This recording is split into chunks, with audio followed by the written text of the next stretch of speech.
my goal is to educate you about how the system works, to avoid those pitfalls, and to simplify the process. Now, my services are free. Talking with people about how to have a great retirement. This is the Rock Your Retirement Show. We don't talk about money, but we talk about almost everything else you need to rock your retirement. Now, here's your host, Kathy Klein. Welcome to Rock Your Retirement. This is the show where we talk about what you need besides money before you retire. If you're already retired, we can give you some great ideas on how to have a better retirement. Remember, there are other things to think about besides money when dealing with retirement. And if you'd like to have a more interactive experience, join our private Facebook group by searching for Rock Your Retirement Community on Facebook. Our guest for today is Sidney Kennedy. Sidney has a bachelor's in sociology and psychology from the University of Manitoba and an advanced degree in organizational behavior.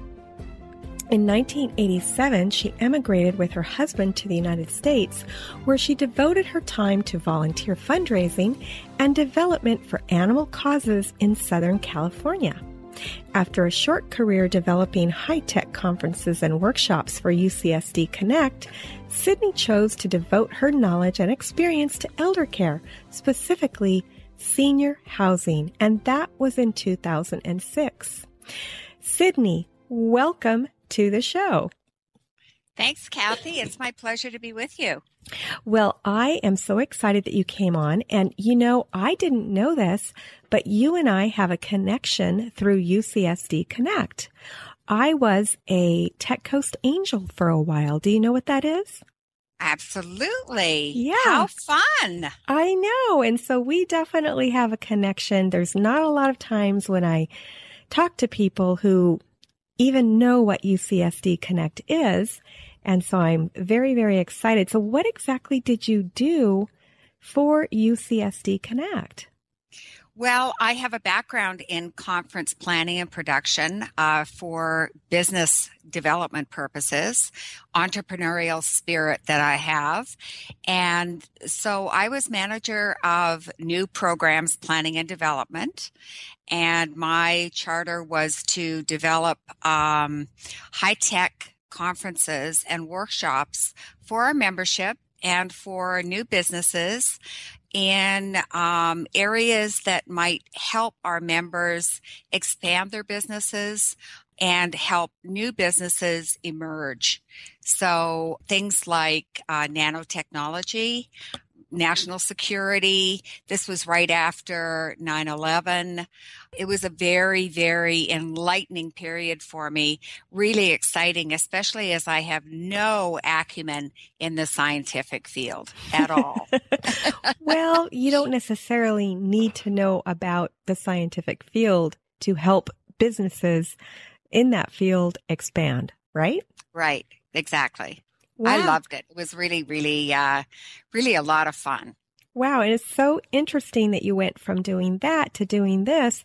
But before we move on to what you're doing now, I just have to say those wine events were one of my favorite events when I used to attend them. I'm sure. Yeah. I bet they were. They were for everybody. Absolutely. For our listeners, the UCSD Connect is a whole program. It's not just one program. It's a whole slew of programs that helps small businesses that are startups, either in the high tech or biotech or some type of technology business. It really helps them grow. It works as somewhat of an incubator. Wouldn't you say that, Sidney? Yes. A redefinition of an incubator. Sure. And just as you were, angel investors are there, but everybody's excited about developing and helping new businesses emerge. And that's the greatest part, especially in developing San Diego. Absolutely. So thank you for all that you did in that. So tell me, how did you go from doing that to doing what you do now? Well, as you know, Connect downsized, and I was one of the people downsized, the positions downsized. And so at that point, I thought that I would start my own business. And in doing my research, I really wanted to get into the elder care industry. And this was 10 years ago. I looked at various areas, but there was one that stood out, and that was senior housing. I wasn't looking at being an employee, but this was a really great opportunity where I really was going to pretty much run my own business, but they were going to do all the overhead stuff. So I accepted a position with a company. I was doing referral business. I became a certified senior advisor, which is a society, a national society, and accreditation that I obtained after studying and then going through their rigorous testing. I became a professional advisor to families in the area of senior housing and placement. Wow. Okay. Now, you're not with that company anymore, are you? No, I'm not. I started my own agency about 4.5 years ago. So, Sidney, you used to work in the industry of referral. What do you do now? It's the same industry. People use the word placement or referral. I think that placement is more to do with medical field, and referral is non-medical, I would say. I don't want to get too technical, but I help families who are in crisis or are seniors who are ready to look at independent living or assisted living or need any type of elder care. I help them to find what is appropriate for them. Okay. And how do you do that? Like, how would you know if I said, hey, my mom really needs some care, she's thinking about going into a, let's say, independent. How would you know what's right for my mom? Well, first of all, what I do is I offer to meet with them personally, individually, and it depends on the circumstance, but my goal is to assess the needs of the family in terms of the clinical needs, especially if they're a little bit more advanced in their care needs. If they're independent, that's pretty easy. So I'm interested in knowing their health and their diagnoses and what their care needs might be now and what they might be in the future.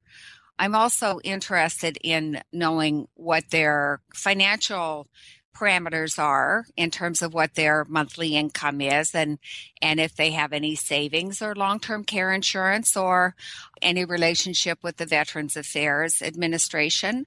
I'm interested in knowing what their geographic needs are, family involvement. Those are the basic parameters. And of course, there's always the individual. I'm very interested in knowing who the individual is or who the couple is and what their interests are and what their background is. I think that's always important because this isn't an exact science. It's a personalized business. So let's say I'm somebody who doesn't know anything about this industry. I've never used somebody like you to help me find a place to live. I've never used somebody like you to help a parent or spouse find a place to live. I don't even know what questions to ask. What do I do? Well, first of all, you're referred to me by anybody, a friend, a doctor, a social worker, a lawyer, an accountant, anybody who's working with seniors or any friend of yours. My goal is to, first of all, educate you about how the system works so that you can avoid the many, many pitfalls that are out there because everybody's got a story to tell you. Sometimes it's not the right information that they give you. They do it with love, but it's not the right information necessarily. And so my goal is to educate you about how the system works to avoid those pitfalls and to simplify the process. Now, my services are free. Oh, how can you do that? Well, if you happen to use me to find an appropriate community for you to move to, if you decide to do that, then I'm paid a referral fee. So I want to clarify that there are many people that don't move right away. Not everybody's ready to move when they call me. They might need just respite care, short-term relief as a caregiver. They might need in-home care. They might need daycare. They may need Medicare advice. They may need all sorts of different things. And I do have those resources. After 10 years, I have those resources. They may just want to know how the system works. I'm very willing to share that information with them.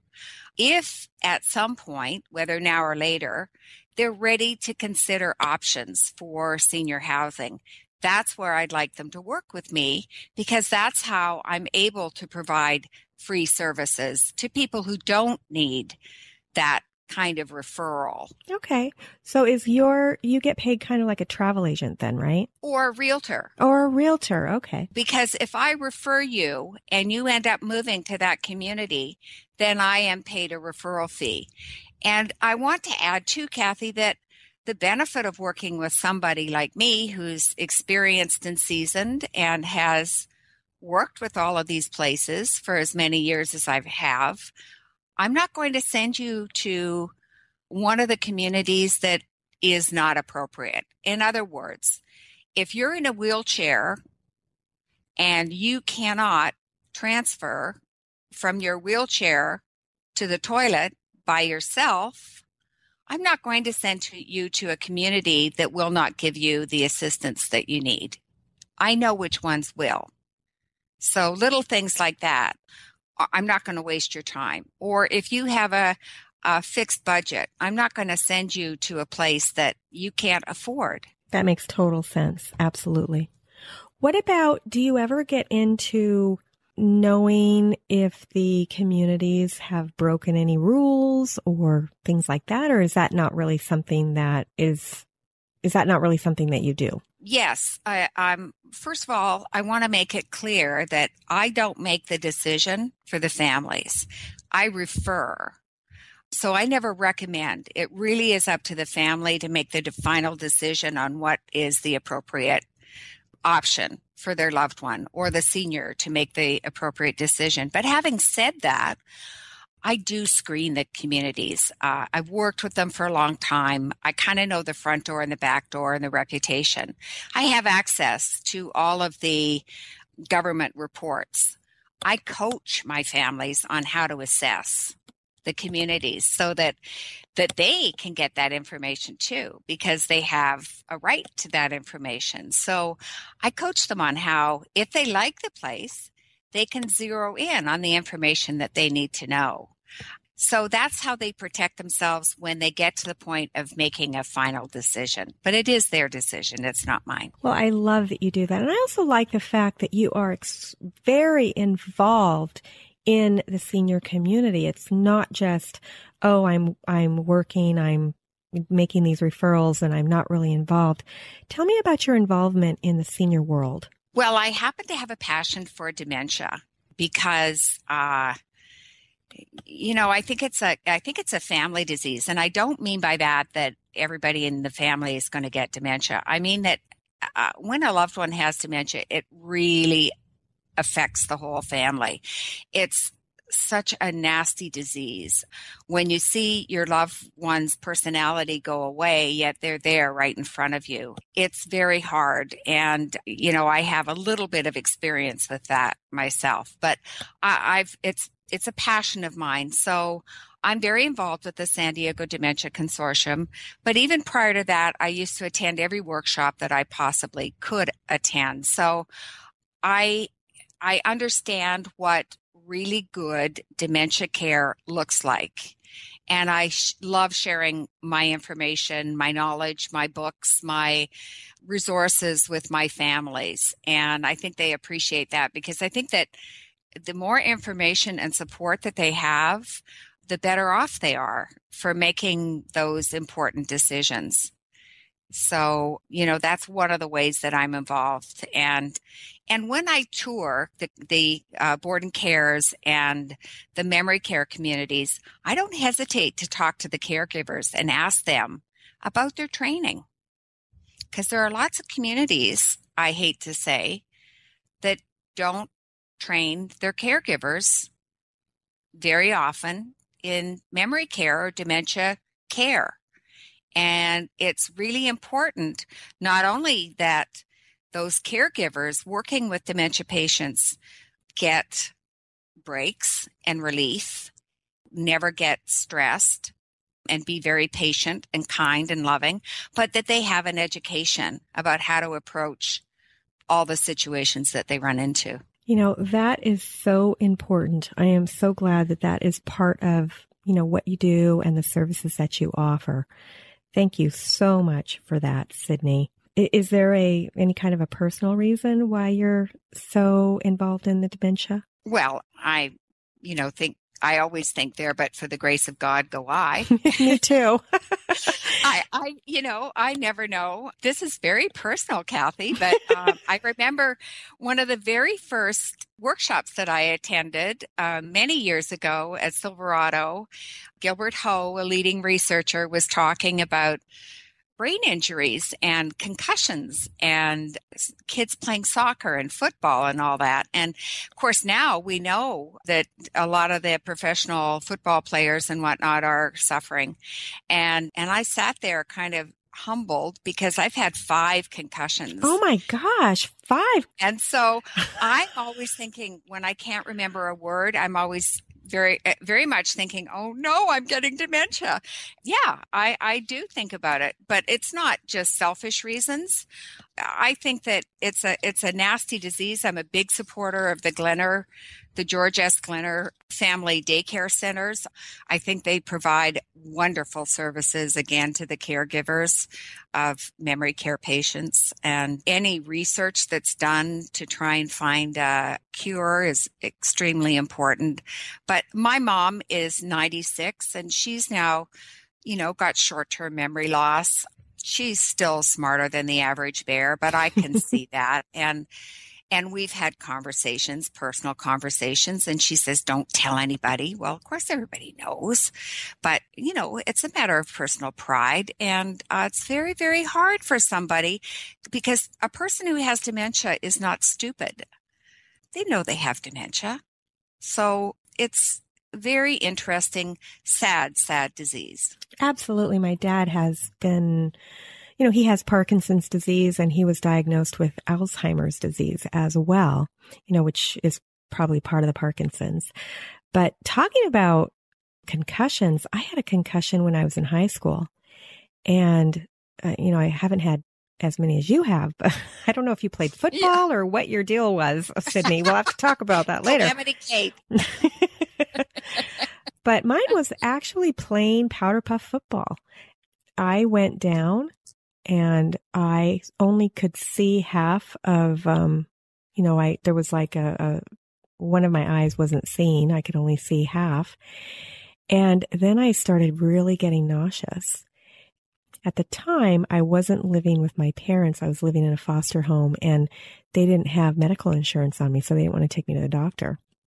Mm-hmm. And so finally, and this was not in California, by the way. And finally, I begged them to take me to the doctor because I was so nauseous. And I guess that's one of the symptoms of a concussion. So when you see me, not remembering something, I'm going to blame it on dementia and the concussion. Good. Get as much sympathy as you can. Yes, I need it. We all need sympathy. Exactly. On that note, let's take a short break. We'll be right back with Sidney Kennedy right after this. Remember all those projects you put off because you were too busy? Now you have the time, but why aren't they getting done? Hi, my name is Lisa Woodruff, and I'm a professional organizer and productivity expert. So why are those projects that you put off until you had the time not getting done while you rock your retirement?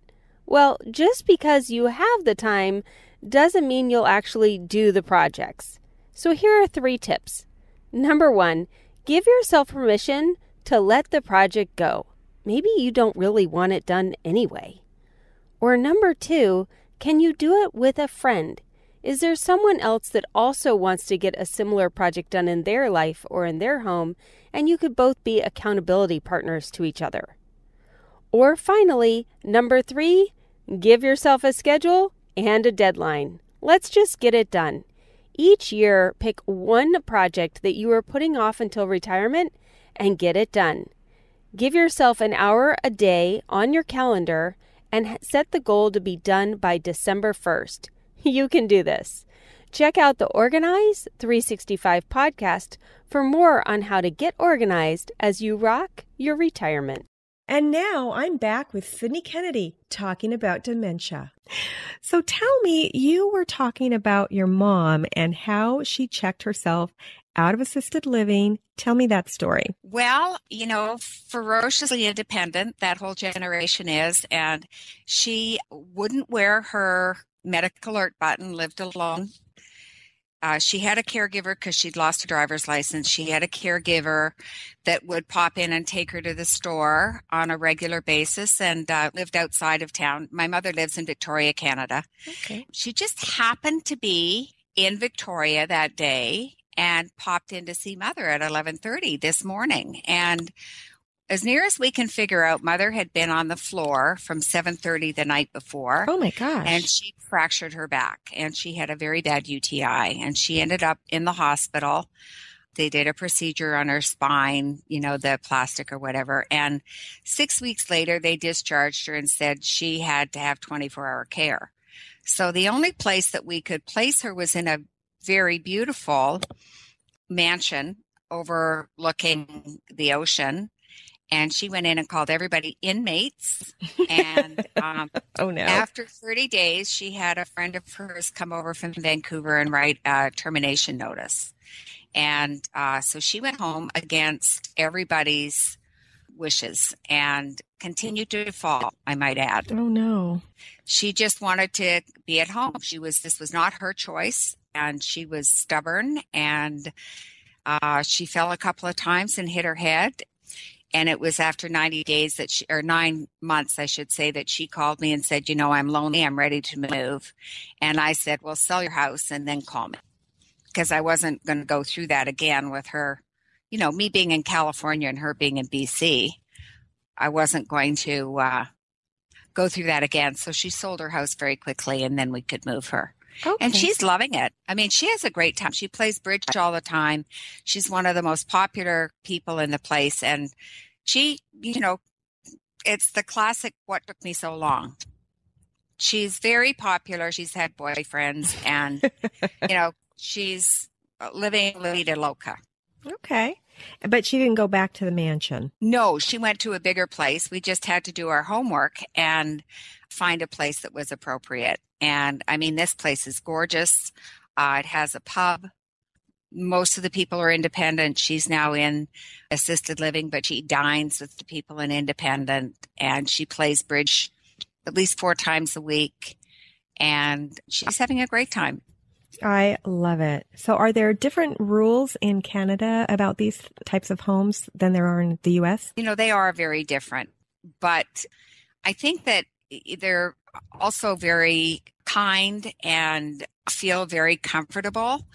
They love her. They look after her.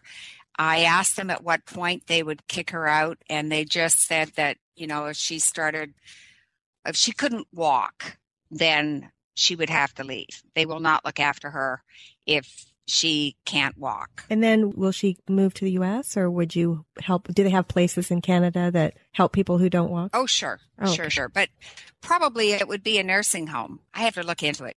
I hope she's out of her mind by that time, Kathy. Yeah, I hope I am too. By the time I'm hoping they'll find a cure. I hope that by the time I'm old, they'll find a cure for it.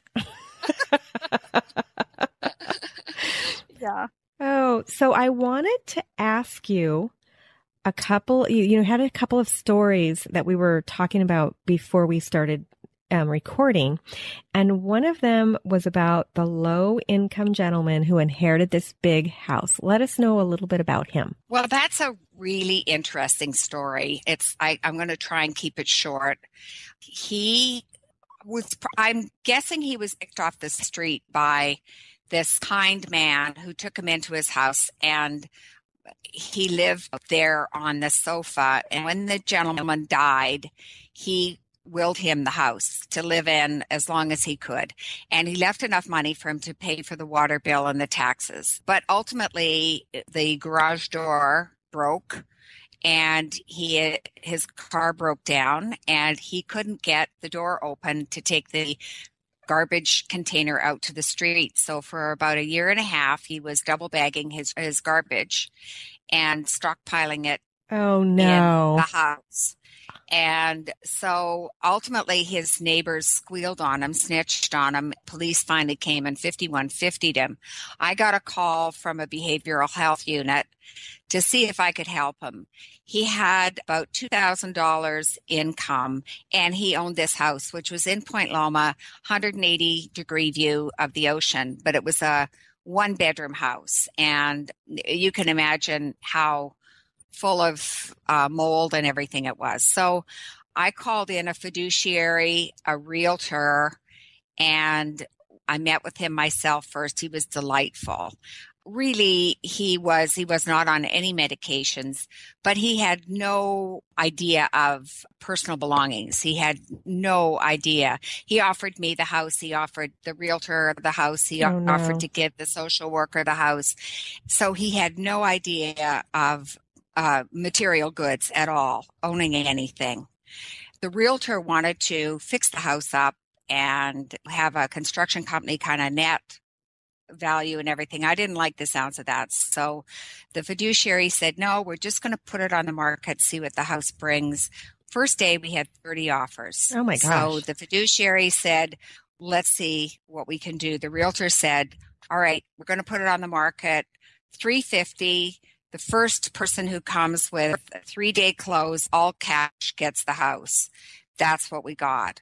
The money went into an account for this person, and I had found a place for him to live for $2,000 independently. It was a little house at the back of this board and care that was just for independent.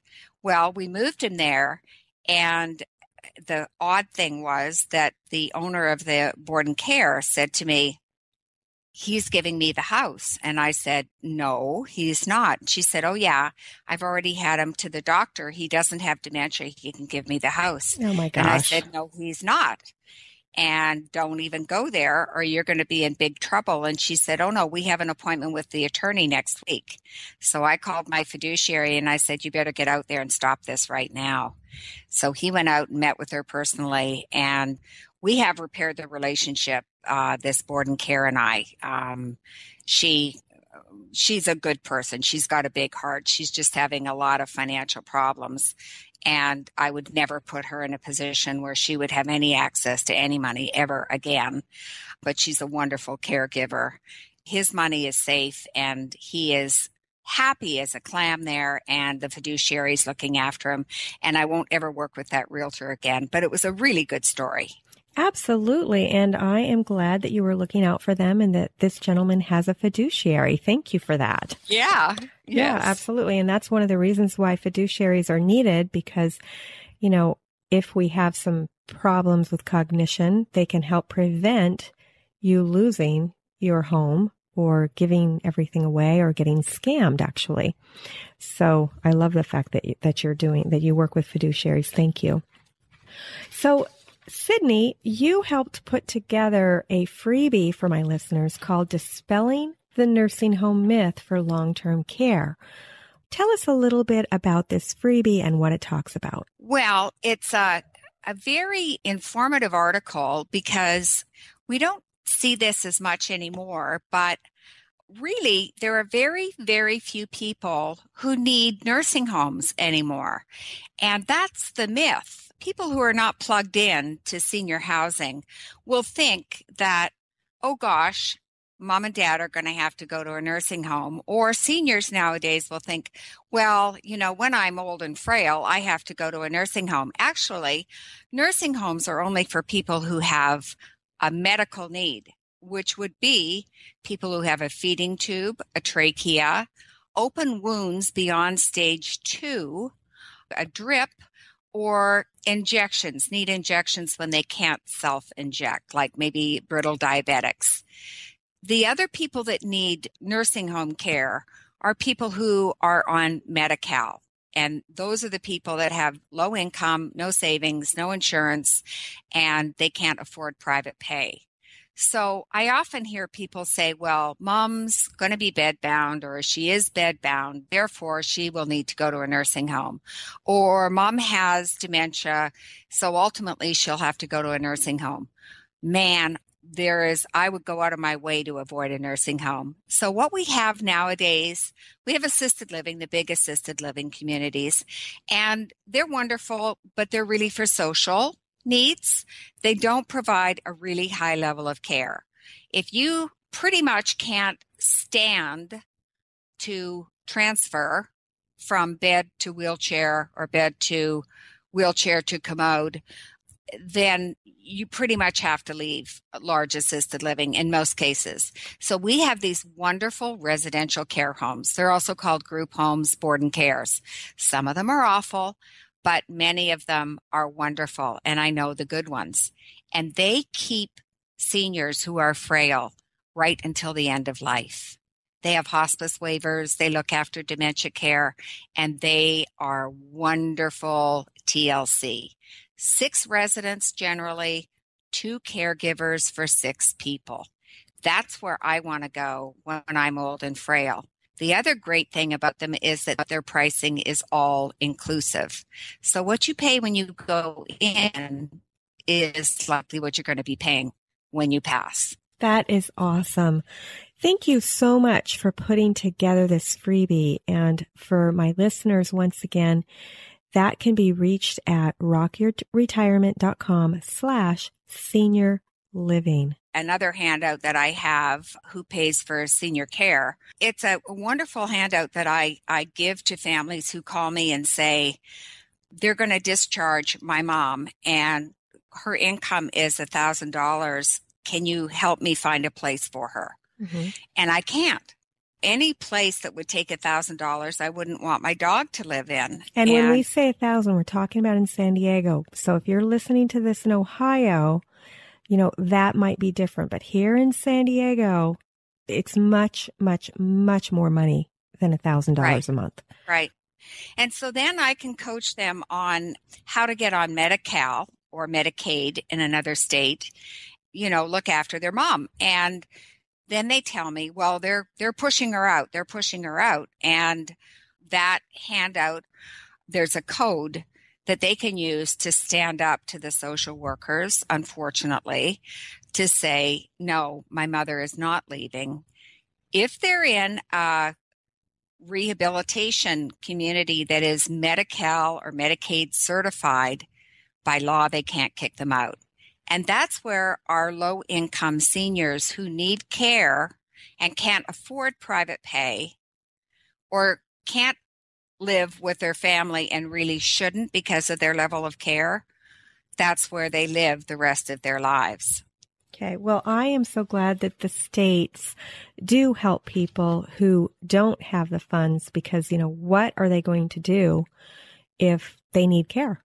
So that Medicaid, Medi-Cal, I feel completely comfortable with that because I see what happens to people. I went out to meet with a gentleman once, and I went to his house, and it was completely, I have to tell you, Sidney, it was completely filthy. And he was, I don't know what medical condition he had. I think it was probably diabetes. And I was appalled because I had to move cobwebs in order to plug in my computer. But that wasn't the worst part of it. He had some kind of mold growing on his legs. And oh dear. Yeah, it was really, really sad. And so there are people out there that need help. And I'm so glad that we do have, charities and the state that can help people who need help. So thanks again for coming on the show. Before we end, I wanted to talk to you about what people can do to help have a better retirement. What do you think people should know before they retire? Well, as regards senior housing, you should know what your options are if you run out of money. I think if you're young enough consider looking into an insurance policy, a life insurance policy that provides long-term care. I'm not sure that long-term care insurance is viable anymore. I'm thinking that a life insurance policy that provides long-term care is probably a better way to go, but that's your decision. And baby boomers are now looking into new trends like living offshore. Scares me to death, but I'm not a world traveler. And there are lots of new sort of communal housing ideas that are around, and there's books that have been written and things like that. But I think that if there were any advice that I could give for a successful retirement, it would be get out there and be active when you retire. Volunteer. Don't stay home. Get out and volunteer. Be as active as you can. Keep your mobility, stretch, do Tai Chi. When I go into these communities, they all have exercise classes, and Tai Chi is hugely popular. Just stay as active as you can. I think that's the big thing. And talking about volunteer work, am I wrong? Did a little birdie tell me that you do volunteer work with your dogs? Yes, they're both therapy dogs. So it's pretty easy. I take them with me when I make sales calls or do tours or visit clients. I'll take them with me to visit anybody. I'll go into a rehab and say to the social workers, do you have any people that are kind of blue today? Because my dogs would love to meet them. And I have 2 little toy poodles that are very well behaved, and one of them is insatiably social. And he's never met a stranger. So yes, that's what I do now as a volunteer. So there's all kinds of things that you can do as a volunteer. The trick is finding something that you're passionate about and using that to help you have a good retirement. So anything else that you'd like to say? Would you like to give out your contact information? I'd love to. I just want to say that you can call me on the weekends too. I'll give you my cell phone. If I'm not available, I just don't answer. But my cell is 858-945-1731. And my website is timetomovecareplacement.com. And don't hesitate to call if you have any questions. There's no stupid questions. Well, wonderful. Thanks again for coming on the show. And for my listeners, the freebie, once again, can be found at rockyourretirement.com/senior living. Talks about all of those things that Sidney mentioned, the myths for long-term care and nursing homes. And please, we'll see you next week on Rock Your Retirement. Thanks for listening to the Rock Your Retirement Show. If you are rocking your retirement or know someone who would make a great guest on our show, please send us an email at podcast@rockyourretirement.com.